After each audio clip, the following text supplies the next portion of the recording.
بسم اللہ الرحمن الرحیم۔ ناظرین محترم، اللہ تعالیٰ نے ہر مسئلے کا حل قرآن مجید میں رکھا ہے۔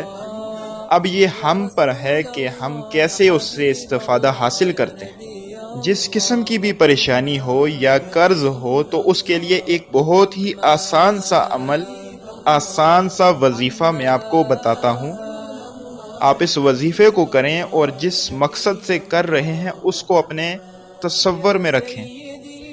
انشاءاللہ آپ دیکھیں گے کہ آپ کا مسئلہ حل ہو جائے گا۔ تو ناظرین محترم، آپ نے کرنا یہ ہے کہ بعد از نماز عشاء یا بعد از نماز فجر، عشاء کی نماز کے بعد یا فجر کی نماز کے بعد اول و آخر 3 بار درود شریف پڑھنا ہے، اور 30ویں پارے کی سورہ علم نشرح 1 مرتبہ پڑھنی ہے، اور جب آپ اس کی آیت وَوَضَعْنَا عَنْكَ وِزْرَكَ پر پہنچیں تو اسے 21 بار پڑھیں اور اس طرح اپنی سورت مکمل کر لیں۔